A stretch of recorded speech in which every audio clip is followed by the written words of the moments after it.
ایک دن میں اور میرے دوست آفس کے کینٹین پر بیٹھے چائے پی رہے تھے۔ میں نے جب ان کی جانب غور سے دیکھا تو وہ بجھے بجھے سے تھے۔ وجہ پوچھی تو کہنے لگے، مجھے آج مرے ہوئے 3 سال ہو گئے۔ میں نے نظریں اٹھا کر ان کی آنکھوں میں دیکھا، جہاں اس جملے کے ساتھ ہی دنیا بھر کی نقاہت اتر آئی تھی۔ پھر کہنے لگے، میں ہمیشہ سے بدتمیز رہا۔ بچپن میں اسکول جاتے ہوئے ضد کرتا، کھانا کھاتے ہوئے ضد کرتا، نخرے کرتا، یہ نہیں کھانا، وہ نہیں کھانا۔ مجھے نہیں یاد کہ 5ویں کلاس تک میں نے اپنے ہاتھ سے نہایا، کھانا کھایا ہو، کپڑے پہنے ہو یا جوتوں کے تسمے بند کیے ہوں۔ باپ، بہن اور بھائی کی محبت مجھے نہ مل سکی۔ پرائمری اور مڈل اور پھر میٹرک تک یہی عادت رہی کہ رات کو سونے سے پہلے کتابیں، کاپیاں، بیگ، غرض تمام چیزیں ادھر ادھر بکھری چھوڑ کر سو جاتا، مگر صبح آنکھ کھلتے ہی دیکھتا کہ تمام چیزیں بہت سلیقے سے بستے میں پڑی ہوئی ہیں اور میرا بیگ بڑی نفاست سے میز پر رکھا ہوا ہے۔ مجھے لاکھ بار کہا جاتا کہ دودھ پی کر سونا، مگر میں نہیں پیتا تھا۔ لیکن جب صبح اٹھتا تو لبیں شیریں، منہ کا ذائقہ بدلا ہوتا۔ پہلے پہل تو پتہ نہیں چلتا تھا، مگر آہستہ آہستہ پتہ چل گیا کہ رات کو نیند میں ہی دودھ پلا دیا جاتا تھا۔ رات کو کبھی آنکھ کھلتی تو دیکھتا کہ بارش ہو رہی ہے اور مجھ پر کمبل ڈال دیا گیا ہے تاکہ سردی نہ لگے۔ مجھے ہمیشہ گھر میں 2 ہی چیزوں سے چڑ رہی، ایک 11 سے 13 گھنٹے تک ہاتھ سے چلائی جانے والی سلائی مشین سے، اور دوسری روٹی کے کناروں سے کہ ان پر اکثر گھی لگنے سے رہ جاتا تھا۔ مگر روٹی کے وہ سوکھے ٹکڑے جو میں اتار دیتا تھا، نہ تو کبھی گھر سے باہر فروخت ہوتے ہوئے دیکھے اور نہ ہی کوڑا دان میں کبھی نظر آئے۔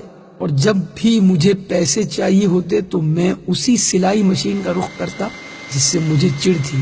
جب بھی مجھے کبھی معمول سے ہٹ کر زیادہ پیسوں کی ضرورت ہوتی تو دیکھتا کہ گھر میں سلائی مشین کے چلنے کا دورانیہ 16 گھنٹے تک جا پہنچتا۔ مجھے یاد ہے کالج میں داخلے کے وقت مجھے 1500 روپے چاہیے تھے۔ میں نے گھر آ کر بتا دیا۔ اسی رات 2 بجے کے قریب میری آنکھ کھلی تو گھر کے برآمدے میں کچھ کھٹ پٹ ہوتی ہوئی محسوس ہوئی۔ ذرا غور کیا تو محسوس ہوا کہ جیسے کوئی گھٹی گھٹی سسکیوں کے ساتھ رو رہا ہے۔ چپکے سے برآمدے میں جا کر دیکھا تو موٹے شیشے کا چشمہ لگائے میری ماں جانے کب سے مشین میں دھاگا ڈالنے کی مسلسل کوشش کر رہی ہے اور ساتھ ساتھ آنسو بھی گر رہے ہیں۔ میں نے پوچھا، کیا کر رہی ہو ماں؟ ماں نے چونک کر میری طرف دیکھا اور جلدی سے آنسو صاف کرتے ہوئے چہرے پر مسکراہٹ سجاتے ہوئے بالکل صاف آواز میں کہنے لگی، وہ سامنے والی سریا کی بھائی کی شادی ہے تو اس نے کہا کہ صبح تک 2 سوٹ سلائی کر دو، اس لیے بیٹھی ہوں، لیکن دھاگا سوئی میں نہیں ڈل رہا۔ اس دن مجھے ماں کی حالت اور آنسو دیکھ کر احساس ہوا کہ مجھے کوئی چھوٹا موٹا کام کرنا چاہیے۔ میں مناسب کام بھی ڈھونڈتا رہا اور پڑھتا بھی رہا۔ ادھر FA مکمل ہوا، ادھر آفس میں کام مل گیا۔ میں نے گھر جا کر ماں کو بتایا تو وہ خوشی سے نہال ہو گئی۔ فوری شکر پارے لا کر محلے میں بانٹ دیے۔ ایک دن میں کام سے گھر آ کر لیٹ گیا، تھوڑی تھکاوٹ ہو رہی تھی، پاؤں چارپائی سے لٹکائے ہی سو گیا۔ جب اٹھا تو دیکھا کہ خلاف معمول آج نہ جوتے میرے پاؤں سے اترے تھے اور نہ ہی کھانا بنا تھا۔ ماں کو آواز دی، ماں ماں اے ماں اے ماں، ماں اٹھیے، بھوک لگی ہے۔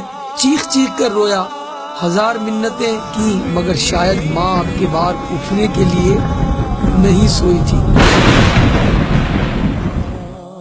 ماں کے بعد وہ گھر چھوڑ دیا، گویا قبرستان لگتا تھا۔ ادھر دیار غیر میں آ کر اپنا سارا کام خود ہی کرتا ہوں تو سوچتا ہوں کہ میں نے کبھی چیز کی خدمت نہ کی اور نہ کبھی آسائش و سکون اسے دیا۔ وہ میری ماں تھی، نوکرانی نہیں تھی۔ یہ کہتے ہوئے میرے اس دوست کے 2 موٹے موٹے آنسو اس کے رخساروں پر بہنے لگے۔ اللہ تعالیٰ میرے اور جن کے بھی والدین حیات ہیں سب کے والدین کو ایمان اور صحت کے ساتھ خوش رکھے۔ ماں بڑی نعمت ہے، اس کی قدر کیجیے۔